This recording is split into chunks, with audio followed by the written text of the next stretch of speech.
Hey, what's up everyone? Danny Lightning back with another War Robots video. So there's a few things in this game which I think need to be changed around a little bit. So Pixonic, please hear me out. You guys have built a super amazing game. Remastered is awesome. And I mean, there's no other game out there that compares to this when it comes to a robot type of fighting game. Alright? But a lot of your players are struggling. Now, you've taken an amazing step forward with what you've done with the drones, to where you're making so that the drones are going to be free to use. We won't have to use our power cells or anything like that to deploy our drones. And that is awesome, guys. We can't thank you enough for that. But the main two problems I see are the economy with the gold and the economy with the silver. Alright, so pilot skills, way too expensive for your average person. Pix, we would love to see the pilot skill cost come down a little bit. Alright, a lot of people struggle just to get 2 or 3 pilot skills on one pilot because of the current cost. And I'm not gonna lie, it's rough. It's rough out there with the gold situation, mainly because of the pilot skills, okay? And then we have to try and buy our modules and everything else on top of the pilots, and that is rough. Not all of us have these really big wallets, and a lot of us just can't afford that stuff no matter how much we wanted to. So we really struggle with things like pilots and getting modules and whatever. And the other issue is the economy with silver is a little bit slow. I would love to see like maybe a 50% boost in the amount of silver we get from daily battles, because you know, once you get up to like level 9 or level 10, that's pretty doable. A level 9 or a level 10 hangar is pretty doable for your average person, in my opinion. But once you start doing those level 10 upgrades, level 11 upgrades, and so on, it gets crazy expensive, and a lot of us really start to struggle and have a hard time. Alright, so the silver and gold economies really need a change, and I honestly feel that, you know, as a company, it would be a good move to make certain things, you know, easier for your players, because happy players are loyal, long-term, like players that stick around for a really long time. And players that aren't really happy, unfortunately, they take off, they find other games to play, and they move on. So, you know, it's all about finding the right balance between profit and making your players happy. And right now, I think we need a little bit of a change on that. Alright, there's not a lot that I think really needs change, but the silver and gold economy, I mean, either the upgrades need to go down a little bit, or we need to start making a little more resources per battle and whatnot, okay? A good 50% boost on the resources we get from each battle would be amazing, and some cheaper pilot skills would be amazing. And you know, you do those couple things, I think you would have some awesome loyal players that stick around for a long time, because I'm telling you what, this game is amazing overall. I mean, this game is amazing. There's nothing else out there like it. I've played every single one of these, what I call generic War Robots imitation games, and none of them have what it takes, okay? This is the only one out there that's really actually good. This game has what it takes, but unfortunately there's a lot of us who are struggling a little bit with our resources and upgrades. Alright, that's really the only downfall of this game, is it's a little too expensive for your average person sometimes. And I'll tell you what, even though like those cash upgrades, even those big cash upgrades, like I see these $99 packs of silver for sale all the time, and I look at that and I drool and I say, man, I would love to have that, but I just don't have $99 I can dump down in one setting. Now if that was like 30 bucks, maybe even 40 bucks, I might be able to buy that every once in a while.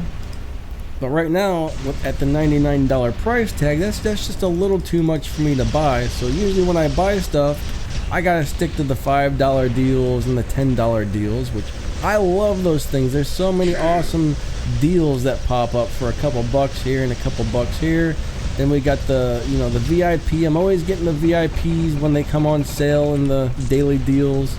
And then there's always like the operations. I try to buy those. I love the operations most of the time, but we just don't earn enough gold, and we don't earn enough silver, or the upgrades are just too expensive. One or the other, maybe a little bit of both. But that's really the only problem this game has right now, is people are struggling with their upgrades. They're having a hard time. They get thrown into Champion League. Once they get in there, it's just kind of like, man, my stuff's not good enough to be here.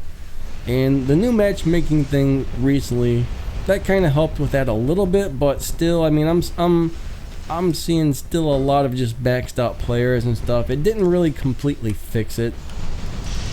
So that's really about it. That's all I have to say. So Pixonic, we would love if you would do things a little bit differently with the economy. All right, I don't ask you guys to change much right now. Everything's really nice except for those of us struggling with the silver and gold cost. You know, like all my modules are all level 1 because I just don't have the silver to level up my modules. It all goes directly into my robots and weapons, and I never have any extra silver. Ever since the pilot skill upgrade, like, I don't have any extra gold either, like no extra gold. So not pilot skill upgrade, but the pilot skill rework, I just don't have any extra resources, and I actually don't see these extra resources being freed up anytime soon.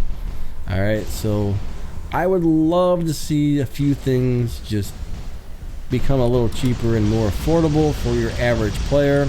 Unfortunately, not all of us can be big spenders, and you know, we struggle with a lot of things because of that.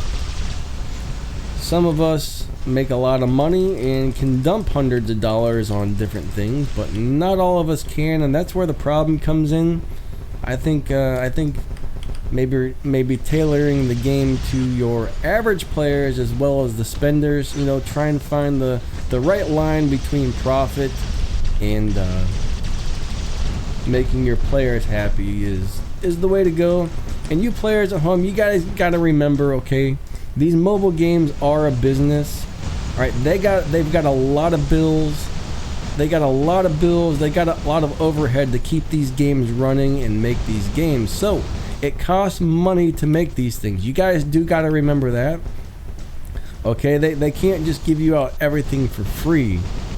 All right, they can't just give you out everything for free because they got a lot of bills to pay. A lot of employees to pay. They got to rent a building. They got to pay their electricity bills. You know, all that good stuff. It costs a lot of money to make these games. So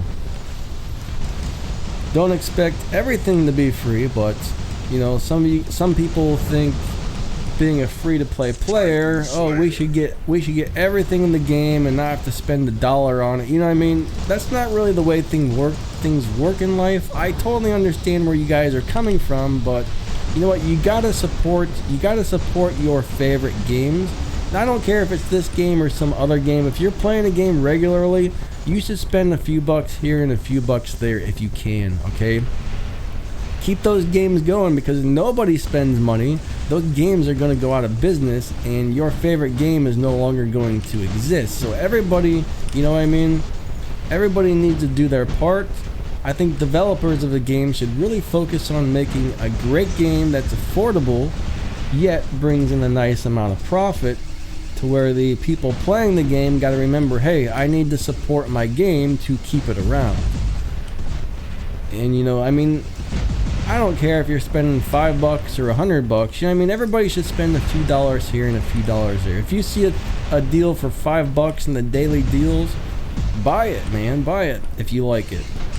I'm not saying do that every day. I'm not saying go out and spend $100 on a big pack of silver, but you know, if you see something great for $5, for $10, pick it up if you like it. You know, you don't have to spend millions, but that $5 or $10 or $15 you might dump onto a game each month, that might be enough to keep that game going and keep that around for a while. But like I said, all right, people who don't spend anything ever, that's fine too. Some people seriously can't afford to spend the $5 or $10.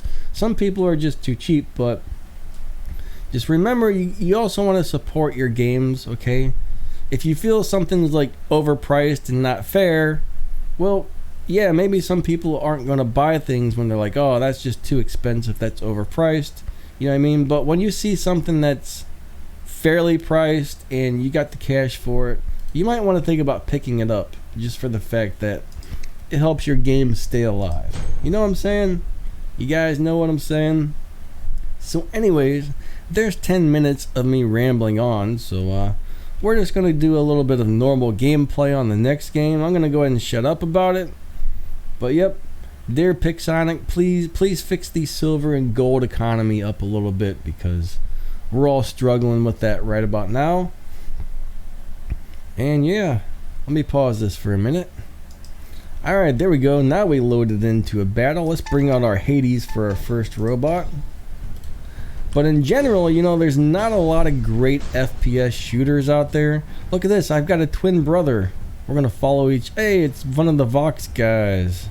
We're gonna follow each other around, and yeah, I'm gonna hang out with my twin. But yeah, there's not very many good first person or second person type shooters. I don't know if this is a second or a third person shooter game, but the good ones are very few and far between, okay? You got this game, you got the Call of Duty Mobile, and you've got Pixel Gun 3D. Those are about the only shooters that I've really played and liked a lot. I know there was another one. I'm trying to remember the name of that. It was pretty good. I mean, it wasn't anywhere near as good as the ones I just mentioned, but there's one other shooter game which is pretty decent. It was called something Ops. Something Ops. Might have been Critical Ops. I can't remember exactly, but none of them are... Robots is kind of like the only one of its kind that's this exact type of shooter. The other ones are more like, you know, Call of Duty style first-person shooters, to where this is a little bit different. This is a little bit different. It's not as fast-paced. It's not as hard to play. This one's more about like good decision-making and skill, compared to where a lot of those other shooter games are so fast-paced. It's about split-second decisions and reaction times, to where War Robots, you know, you got a little more time to think. You got a little more time to do this and that.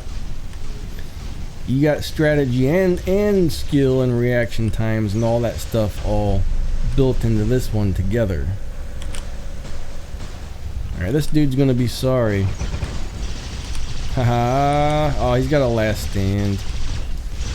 Well, this dude's gonna be sorry, I think. I missed. Oh, man. Oh, okay. But yeah, I mean, there's a lot of cool games on Android, but I don't care what anybody says. None of them can really live up to the expectations of this one. If you're looking for a mech fighting game, this is it. This is it. There's nothing else out there, in my opinion, that can take this thing's place.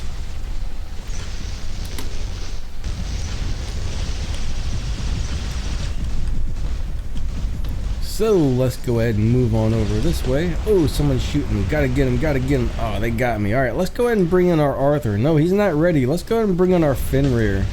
He's good for holding beacons, right? Alright, here we go. Uh-oh. Let's switch targets. Let's get rid of this guy. Alright, we got him, we got him. Fenrir is a pretty cool robot. For some reason, I really don't love this guy, but I like this robot. Not one of my favorites. There we go. Let's hit that healing module. I'm working on maxing out my Falcon right now. I need a really good beacon holder, and I think T-Falcon's it, as long as there's no Titans around, that is. T-Falcon and Titans don't go over so well together. Alright, those Titans go right through your damage resistance, and they kick your butt. I'll tell you what, Fenrir sure has a lot of hit points, but to me it doesn't really feel like he's got a total of 50% damage resistance. He seems a little squishy for the amount of hit points he has and the amount of damage resistance. I mean, he's still kind of tanky and hard to kill. I just would have expected a little bit more hard to kill, you know what I mean? Oh man, I just used my power cells and the battle ended. So anyways, guys, we're at 15 minutes in this game, and I think I'm going to go ahead and shut this one off. I think I got my point across. And anyways, yep. Catch you guys later. See ya.